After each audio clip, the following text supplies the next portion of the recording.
Good morning, guys! Ready na kami pauwi sa Cebu. Back to Bourbon. Our beloved Bourbon. So, ito yung mga outfit namin. Oh, machi-machi kaming dalawa. Almost. Hindi naman ganon. So, yung ano namin. Ito pala yung aking asawa. At last na kumbinsi ko siya magpakita.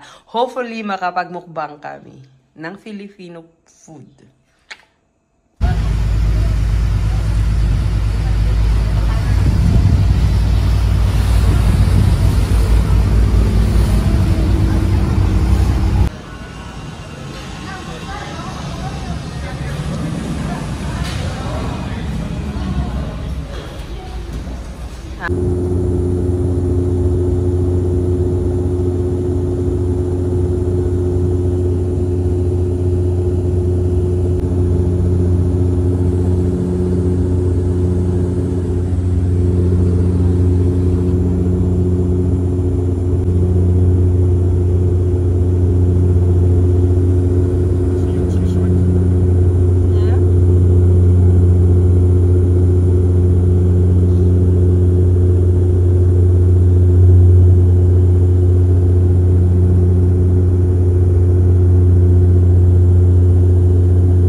Goodbye, over.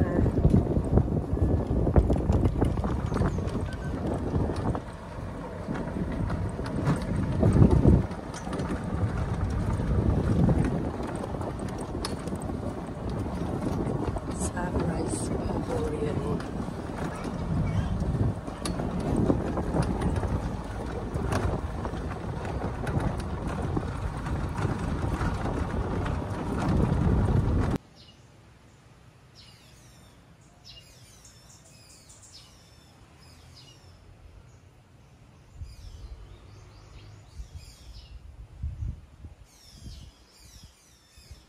Por ginasal. Oh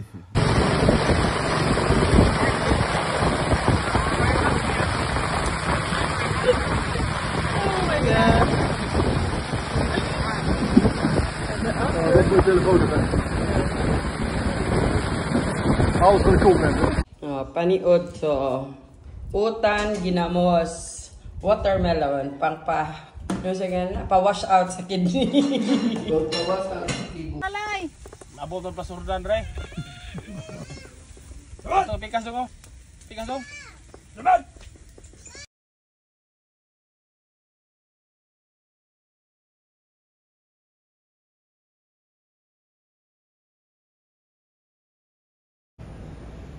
So, ayan. Pabalik na kami ng, naghihintay ng aming flight Alexa. Amsterdam. Ito yung aeroplane namin.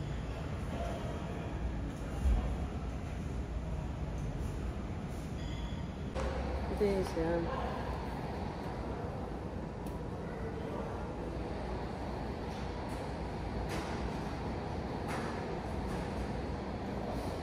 Artist of Rower.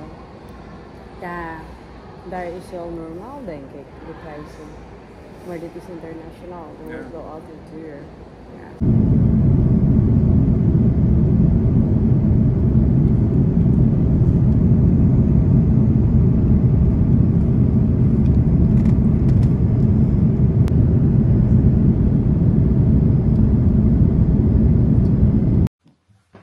Hi guys! Welcome back to my vlog. So hindi na ako nakapag-vlog sa airport from Cebu, Hong Kong lang. Hindi na ako kasi hectic talaga yung schedule kasi na-delay yung flight namin dahil sa global tech outage. Yung naapektuhan yung maraming airport. So, yeah, almost yata. So, na-delay. Tapos na-change yung flight namin instead of direct to Amsterdam to Hong Kong. Na-change kami from Hong Kong to Barcelona to Amsterdam. So, so hindi na talaga ako nakapag-vlog. Kasi kapagod pala. Kasi first time ko talaga multiple airports. Normally, either before direct talaga or Cebu, yung from isang stop lang, tapos Cebu na agad.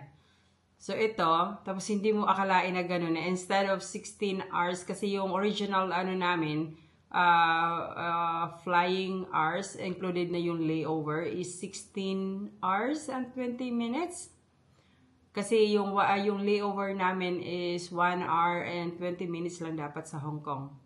So anong nangyari, instead na darating kami na napakaaga sa Amsterdam, dumating kami sa Amsterdam ng around, tawag doon? Around 2 p.m. Ang malala pa, hindi nakasama yung baggage namin. Other airlines, yung naranasan na namin yan yung hindi rin nakasama yung yung luggage, yung 2022, yung kasagsaga, yung kaka-open ng mga airports. So, pero maganda yung Singapore Airlines kasi pagkababa namin sa aeroplano, meron ng message na hindi nakasabay kasi delayed yung flight din namin. Hindi kami nag-change ng flight, parehong pero hindi nga nakasabay kasi hindi na nakaabot yung tawag doon, yung bags namin, yung baggage namin. Pero ito, wala. So, hintay kami doon naghintay kami ng almost 1.5 hour doon sa baggage belt. Tapos, nung biglang sabi delayed yung luggage, nakalagay doon, so baka darating pa. So, pumunta kami sa help desk ng KLM. Kasi KLM na kami from Barcelona to Amsterdam. So, pagdating doon, ayun, sabi, pahintay pa kami ng almost 30 minutes kasi sabi daw may luggage pa may luggage pa sa tawag doon sa from our flight from Barcelona. So after 30 minutes, ayun, sabi wala nga daw. So ayun, nag-file kami ng lost luggage, ganon. Tapos ayun, nakita nila sa system na darating yung luggage namin ng around 7:15 ng gabi. So, ang tanong doon, kung hihintayin namin or ipa-deliver sa bahay. So, sabi ko, pa-deliver na lang sa bahay, ganon. So far, okay naman kasi nag-message na sila kahapon, Sunday. Nag-message sila. So, ngayon is, Monday. I-deliver daw between 4:30 to 7:30. So, okay naman, hindi Pero nakakapagod pala until now. First time ko talaga normally, nagkaka-jet lag ako or dahil nga siguro sa excitement kasi uwi ka papunta sa Pilipinas. Nagkaka-jet lag talaga ako papauwing Pilipinas. Yun, kailangan ko talaga ng more or less, more than a week. Pero pag pabalik sa Holland, never talaga ako nagkaka-jet lag kasi parang okay agad, wala akong iniisip, walang excitement. So, okay na. Pero ngayon, oh my God, siguro sa stress ba? Natutulog ako ng alas 6 ng hapon, magigising ako ng alas 11 ng gabi, hindi na ako nakakatulog. Yung diwa ako. So, ang hirap. Diyos ko po. Pero, so far, yeah. Na talaga, back to Holland na talaga tayo.